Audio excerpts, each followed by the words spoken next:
Okay, we've already knocked down Blood right now, so I'm going to look at House of the Dead. Now, essentially, here's how you play House of the Dead. Or, yeah, take that, yeah. Or, if you end up playing the version on Dreamcast, you have the ability to have auto reload and auto fire. You just did this.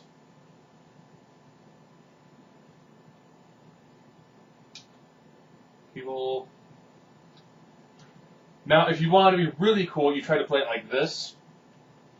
You know, try to kill shots repeatedly.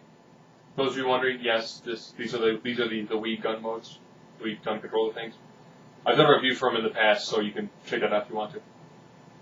Now, I loved House of the Dead in the arcade. I loved House of the Dead 2 for the Dreamcast. I had like 3 different guns. As you can tell, I have 2 different guns for the Wii, because the Wii had House of the Dead 2 and 3. They didn't want to include 1 because the graphics were kind of faulty.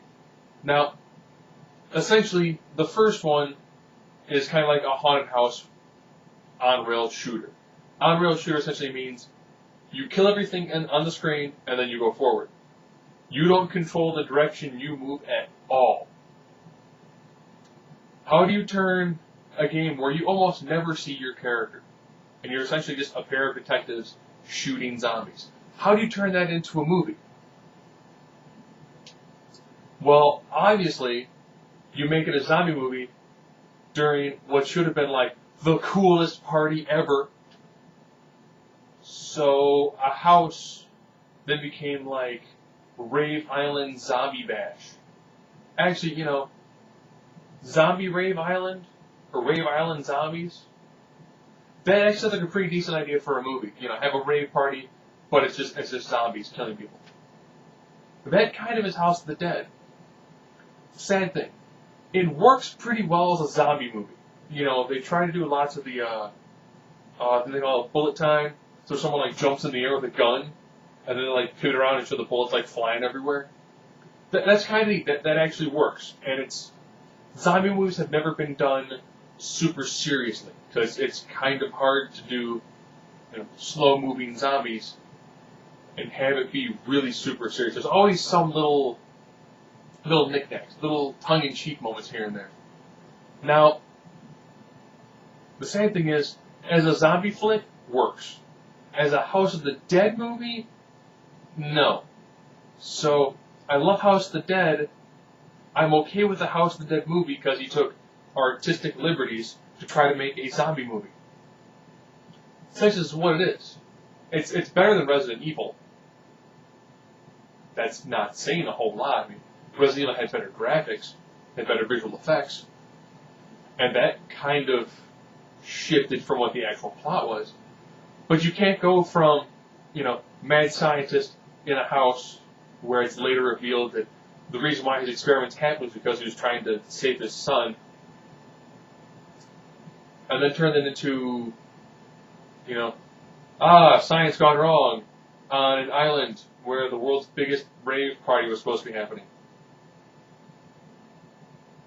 I mean, if you like a zombie movie, this one is passable. I mean, it's got some decent moments. Any scares? No, it's a zombie flick. You know almost shot for shot what's going to happen in this. So, I mean, actually, Blood Rain, he deviated a lot. This one, yeah, he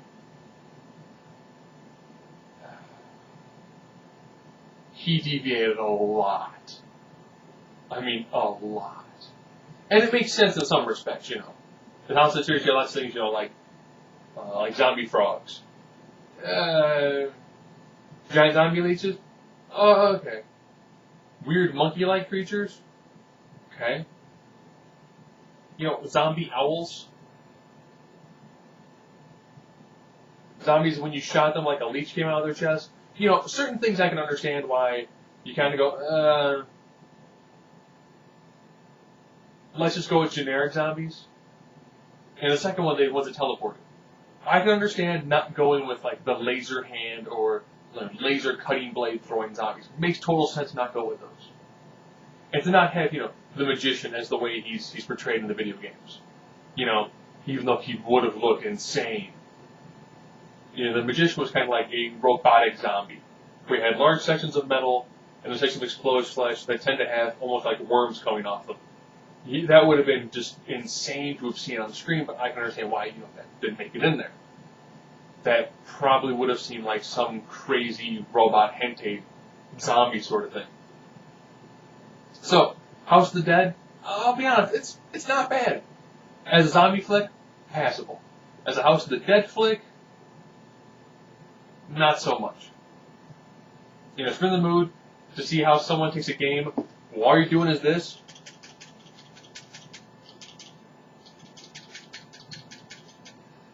and turn it into a surgical zombie flick, I mean, that is House of the Dead. Nothing amazing. Some of it's kind of... But, all in all, it's actually a somewhat decent movie. Someone mentioned on my review for Blood Rain to try to find Heart of America. I actually have found it. If I find time to watch it, I will include it as like a bonus. But I guess the next ones we have to probably do are... it's going to be Alone in the Dark. Yes, I have seen the one that the Nostalgia Critic and his team did. Oh, man. I don't know how he gets the money to make some of these movies. They never seem to gross anything, but he always seems to be able to kick out another one.